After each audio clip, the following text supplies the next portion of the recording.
Ang kwentong ito ay hango sa totoong buhay. Karanasan ito ni Talpul. Taong 1972, Bagong Silang, Caloocan.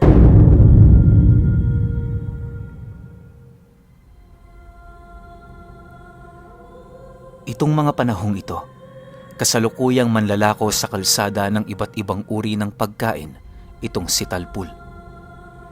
Hindi siya tubong Maynila. Sa katunayan, pumunta lamang siya roon alinsunod sa nais ng kanyang mga magulang. Naniniwala kasi ang mga kamag-anak ni Talpul na kapag doon siya pumunta para magtrabaho, magiging madali ang pagyaman nila. Subalit dahil sa kawalan niya ng magandang edukasyon, kung kaya't napadpad lang din naman siya sa kalsada. 3 taon ang dumaan magmula noong tumungo si Talpul sa Kamaynilaan, hindi pa rin nanibago ang kanyang sitwasyon. Dahil dito, naputol ang kanyang ugnayan sa kanyang pamilya at halos hindi na niya alam kung saang lupalop siya napunta. Ang tanging pinanghahawakan na lamang niya ay ang mga may kayang taong nagbibigay trabaho para sa mga katulad niya. Halos araw-araw, ilang milya ang kanyang nilalakad, maibenta lamang ang mga panindang pasan-pasan niya. Wala siyang pakialam kung saan mapunta, basta ang mahalaga, magkaroon siya ng kita. 5% ang hati noon ni Talpul sa kanyang nabibenta. Bale, kapag nakabenteng kita siya, may piso siya. Kapag 10 naman, hindi na siya umaangal sa 5 sentimong binibigay sa kanya. Minsan, ginugulang pa siya ng may-ari ng mga paninda dahil sa kawalan niya ng kaalaman pagdating sa pagbibilang ng pera. Dahil sa paghihirap niyang yon, natuto siyang mamuhay ng higit pa sa daga. Kapag inaabutan ng gabi sa daan, tama nang matulog sa mga lugar na kanyang napuntahan. Ang pinaka-iniiwasan lang niya noon ang mapagdiskitahan ng mga basagulero. Marami na kasing nabiktima sa kanila ang mga ito sa kadahilanang kung hindi yon napagtulungang bugbugin, pinagpapapatay ang mga ito depende sa perang kanilang daladala. Makalipas lamang ang ilang buwan itong taong ito, nadapo si Talpul sa lugar ng Bagong Silang. Habang naglilibot siya sa lugar na yon, hindi niya inaasahan na makakatagpo siya ng isa sa mga nilalang na bukod tangi nilang kinakatakutan sa probinsya. Isang hapon, habang binabagtas niya ang daan, meron siyang napansing isang matandang nakaupo sa gilid ng kalsada. Nakalapat ang kamay nito sa isang kwadradong kahoy kung saan doon niya napansin ang mga mahahaba nitong kuko na nagbibigay ng kakaibang tunog sa bawat pagtama nito sa balat ng kahoy. Noong una, hindi niya pinapansin ang bagay na yon, pero paglagpas niya sa kinaroroonan nito, doon niya napansin ang kakaiba nitong presensya. Pagtitigan nilang dalawa, kitang-kita niyang ngumisi sa kanya ang matanda, kung saan doon bumungad sa kanya ang malapating nitong mga ngipin. Ilang ulit pa siya nitong kinampay na lumapit pero hindi niya yun pinansin. Alam ni Talpul kung ano ang matandang yon at kung ano ang kaya nitong gawin. Maaaring kalunos-lunos na ang kalagayan nito pero walang nakakaalam kung yun ba ay nagbabalat kayo o nakikipaglaro sa mga tao.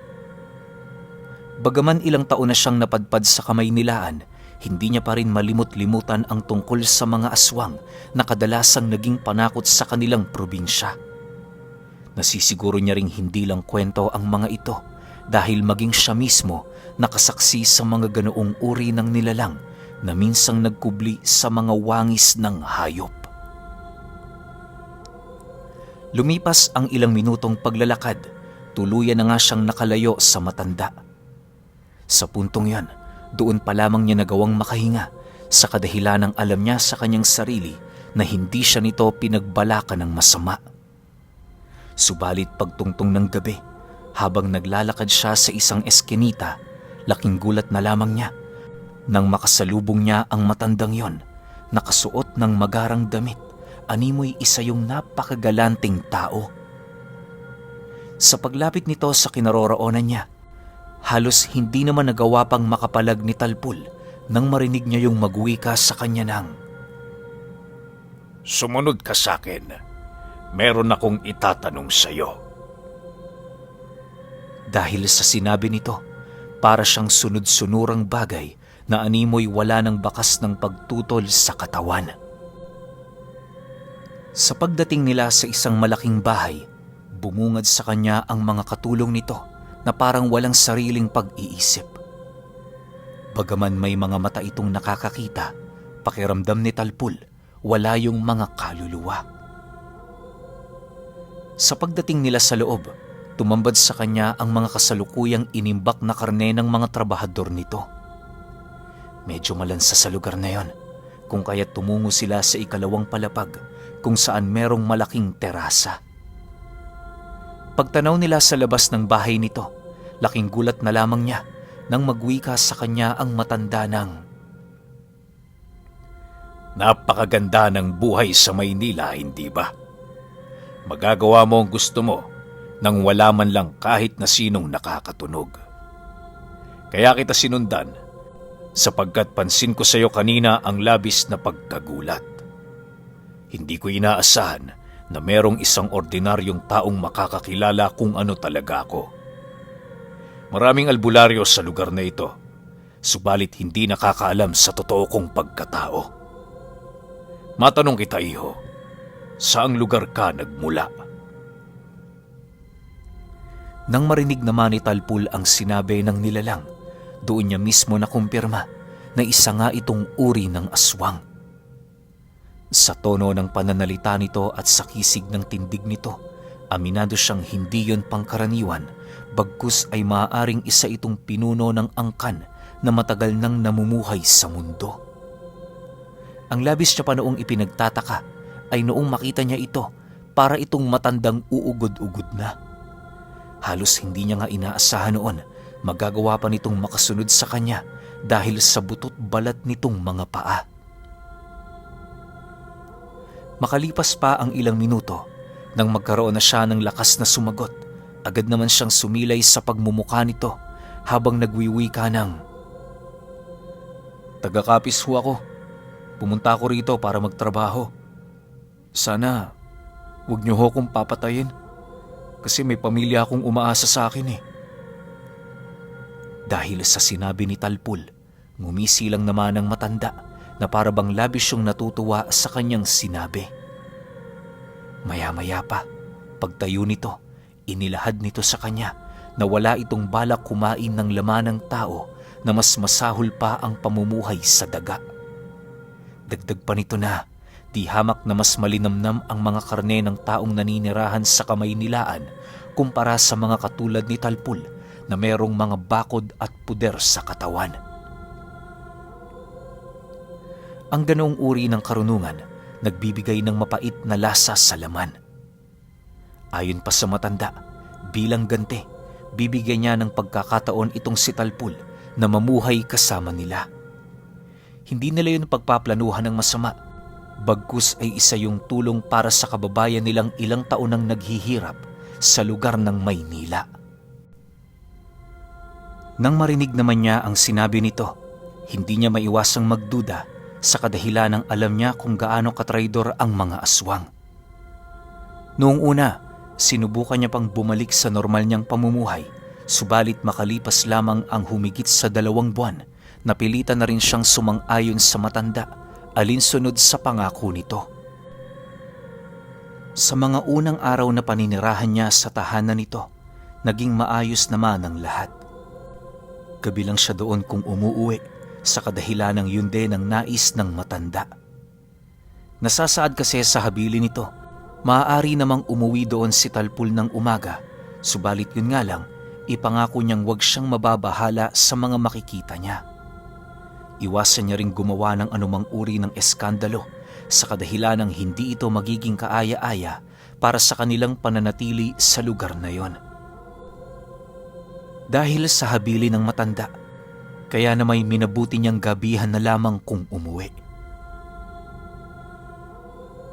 Isang gabi, habang naglalakad si Talpul sa daan, meron siyang nakasalubong na 5 basagulerong pauwi na galing inuman. Habang naglalakad ang mga ito, kitang-kita niya kung papaano nito basagin ang mga bote sa kalsada. Nang akmang malapit na siya, agad naman siyang lumihis ng landas sa takot na baka mapagdiskitahan siya ng mga ito.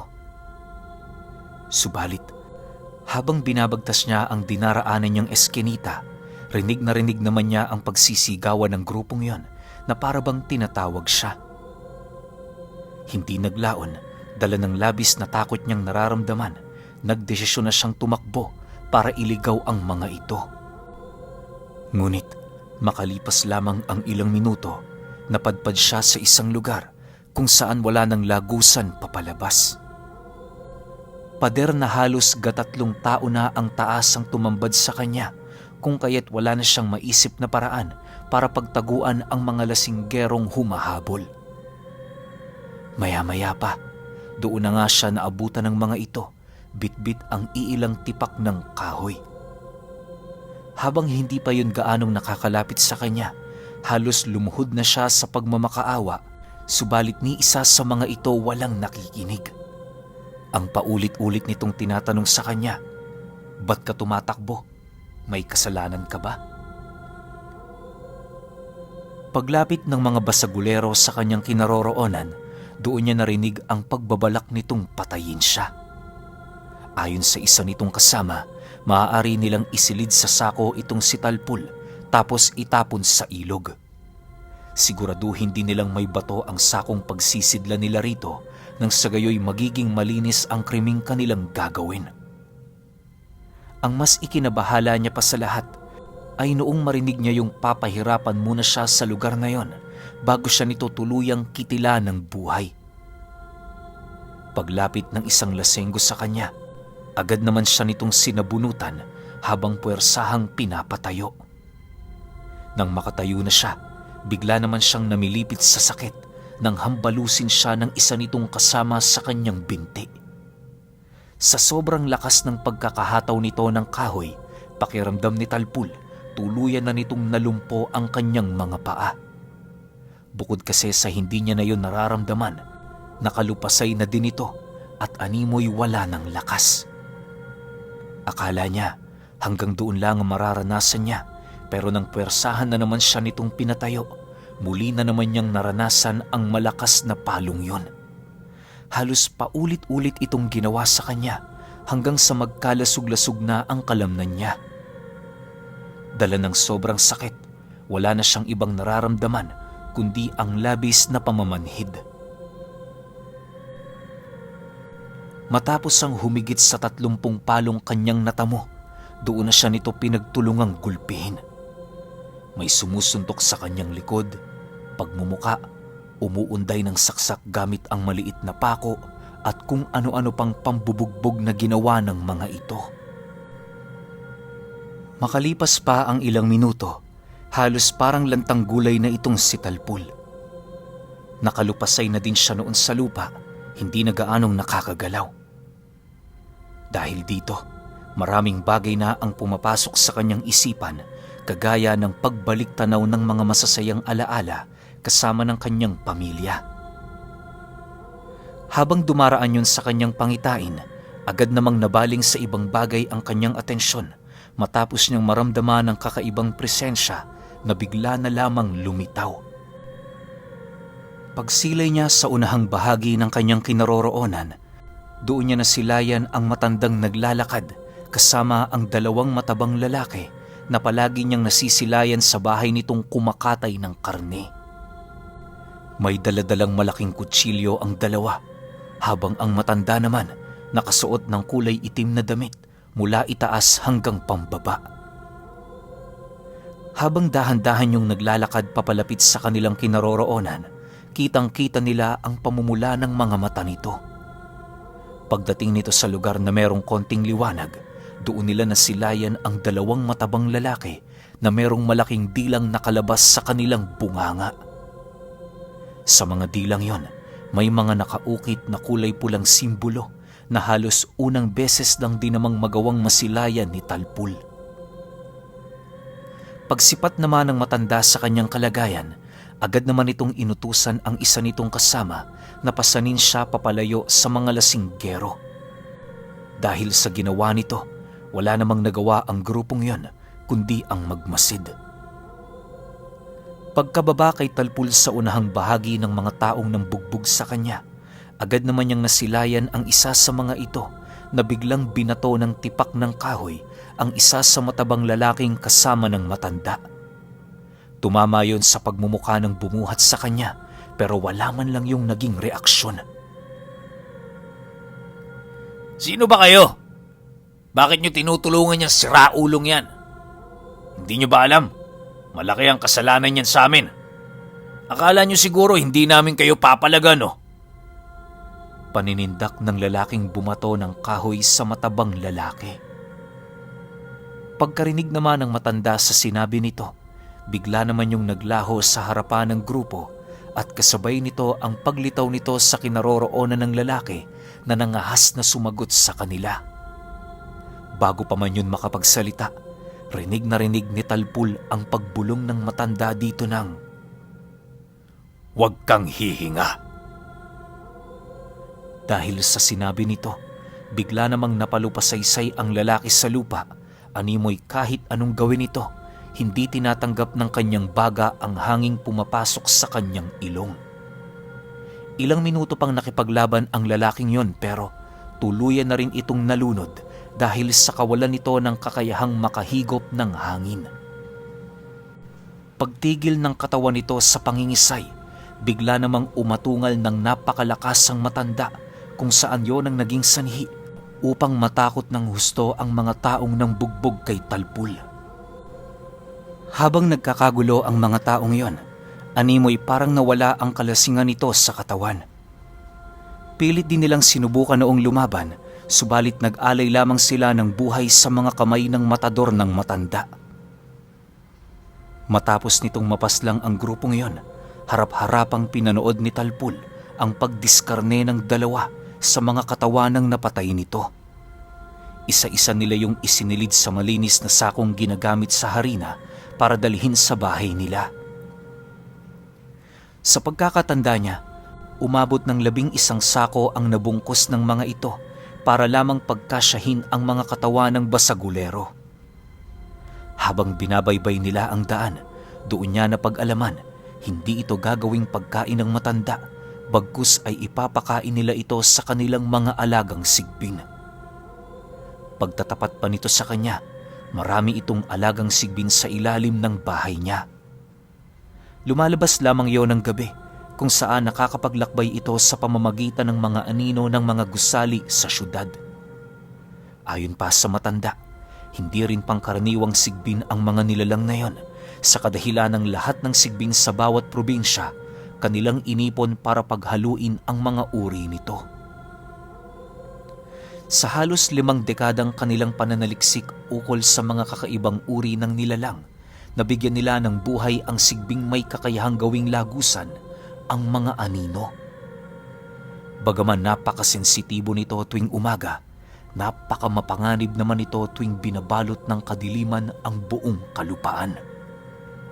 Naging pabor din sa mga ito ang Kamaynilaan, lalo pat ang mga bahay-bahay sa lugar na yon, walang proteksyong nakukuha sa mga lehitimong albularyo at babaylan. Para sa matanda, isa yung uri ng lugar kung saan nasa harap lamang nila ang kanilang mga pagkain. Dagdag pa nito na ang syudad ay para lamang pastulan, sila ang pastol, at ang mga ordinaryong tao naman ang kanilang mga tupa. Anumang oras kaya nilang pumatay at kumain kapag nakakaramdam sila ng gutom.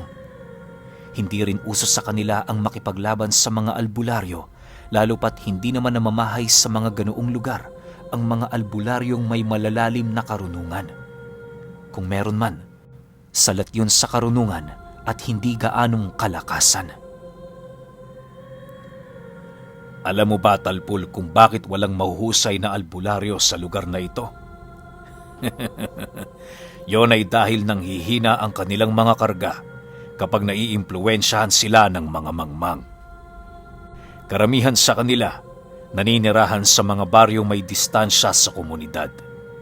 Hindi lang nagkataon na kalimitan silang bumabahay sa mga paanan ng bundok at palayan. Bagkus ang mga ganoong uri ng pamumuhay ay nagpapanatili sa kanilang kakayahan. Yan ang pagkakaiba ng mga albularyo at sa aming uri. Sa lugar na ito, kami ang hari.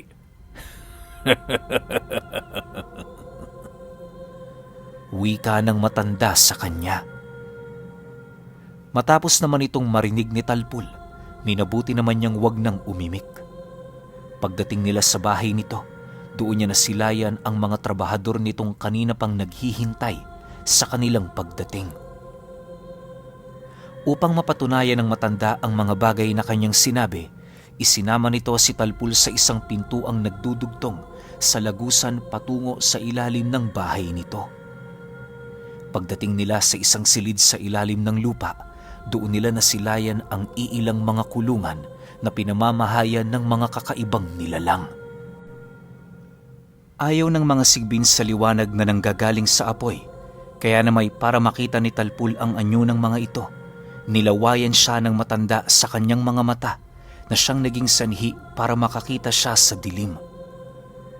Pagsilay niya sa paligid, doon bumungad sa kanya ang mga sigbing nasa kaanyuan ng mga aso na merong mga maliliit na sungay na maihahalin tulad mo sa sungay ng kambing. May mga nanlilisik na mga mata ang mga nilalang na yon at walang humpay yung lumalaway sa kanilang mga kulungan na animoy ilang dekada nang hindi pinapakain. Pagdating ng dalawang matador ng matanda, agad naman itong binuksan ng mga kulungan para ipasok ang pagkain ng mga ito. Halos ilang minuto lamang noon ang dumaan matapos maubos ng mga sigbin ang halos 11 sakong pinagsidla nito ng mga nadiskarning katawan ng tao. Sa paglipas pa ng mga araw, nanatiling nakatambay si Talpul sa bahay nito para magpagaling. Nagmamagandang loob sa kanya noon ang matandang gamitan siya ng lunas na ginagamit nito, pero siya mismo ang tumanggi. Medyo nababahala kasi noon si Talpul, lalo pat sa isip-isip niya, maaari siya nitong mayanggaw kung sakali mang sasang-ayon siya. Bagaman nangako sa kanya ang matanda na wala itong gagawing kakaiba, mas mainam nang mag-ingat. Kumbaga, kahit alam niyang may isang salita ito, hindi niya pa rin maiwasang magduda sa kadahilan ng may mga ideyang pumapasok sa isipan niya na maaaring kaya siya nito inampon ay para lamang pag-eksperimentuhan siya. Habang nakaratay siya noon sa kanyang higaan, purong mga prutas lamang at gulay ang kinakain niya. Bagaman nananawa na siya sa ganoong pagkain, wala siyang magagawa sapagkat yun lamang ang kayang maibigay sa kanya ng matanda. Sa loob ng 2 buwan, walang ibang ginawa itong si Talpul kundi ang rumatay sa kanyang higaan. Dahil sa tagal ng kanyang pagpapagaling, kung kaya't aminado siya noon, nakalimutan na niya kung papaano tumayo at maglakad. Pagsapit ng araw na naigagalaw na niya ang kanyang mga binti, labis naman yung ikinatuwa ng matanda. Habang naglalakad siya noon sa bakuran ng bahay nito, doon niya napansin na marami na palang nagbago. Pag-akyat niya sa 2 palapag kung saan naroon ang matanda, agad naman siya nitong nilapitan habang nagwiwika sa kanya ng, "Napakalakas mo, iho. Hindi ko inaasahang magtatagal ka pa sa ganoong kalagayan. Isipin mo, 1 minuto lang, kaya na kitang pagalingin noon. Pero pinili mong gumaling sa loob ng halos ilang buwan. Dahil napahanga mo ko, bibigyan kita ng isang pagkakataon para tuparin ang kahilingan mo. Siguraduhin mong yan ay posible sapagkat limitado lamang ang ating kakayahan." Nang marinig naman ni Talpul ang sinabi nito, doon pumasok sa kanyang isipan ang matinding paghahangad na makauwi sa probinsya. Pagsilay niya sa pagmumukha ng matanda, mahinahong sumagot naman siya rito ng,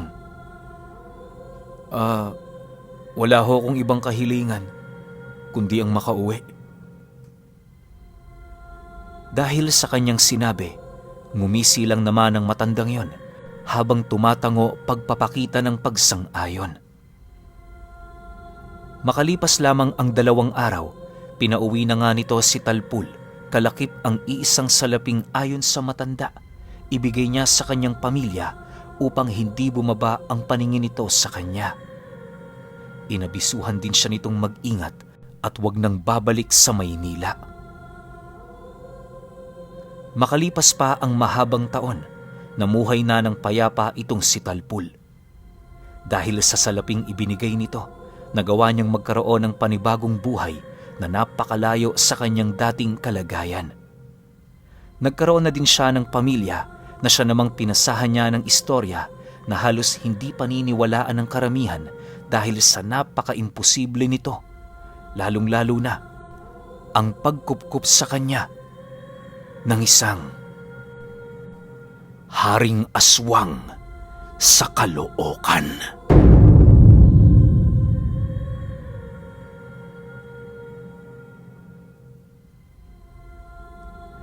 Okay, opinyon ko sa kwento.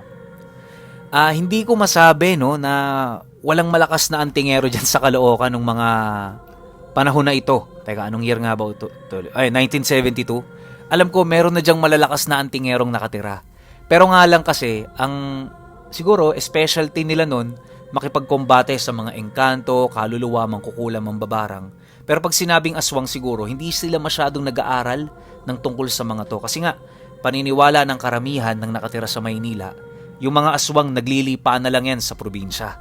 So siguro hindi sila nag-aral ng ganong tangan o wala pa sila sa ganong level para pag-aralan yung ganong kataas na antas ng aral. So kaya nagagawa na itong matandang to na maghari-harian sa Caloocan. Kasi binabata-bata niya siguro yung mga antingero dun eh. Pero ngayon siguro hindi natin masasabi no kasi ang alam ko sobrang dami ng malalakas na antingerong nakatira dyan sa Caloocan. Siguro sa tagal na rin ng panahon nabigyan tong matandang to, napatay to.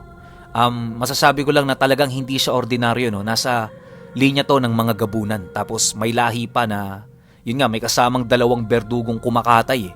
So matinding lahi nito, hindi lang nasabi kasi sa atin kung ano eh. Pero ang kinagandahan lang dito, malamang sa malamang yung aswang galing Capiz. Kasi may part dito sa kwento na sinabing kababayan eh. Swerte lang neto ni Talpul kasi taga-Capiz siya. Kasi kung hindi, siguro kung magkaibang probinsya to kinatay siya netong aswang na to. So alam niyo yun, nasa dugo talaga nating mga Pilipino no, na once na malaman nating kababayan natin, willing tayong tumulong. Lalo na yung mga OFW kapag nalalaman nila na, Pinoy ka rin pala. Liga, tulungan kita, something. Pero yun nga, yan ang kinagandahan sa atin, sa lahi nating mga Pinoy. Hindi tayo nakakalimot na tumulong sa mga kababayan natin. 'Di ba? Pero kayo, kung may opinyon kayo sa kwentong ito, comment nyo lang sa baba. Yun lang, hanggang sa susunod na kwento. Salamat.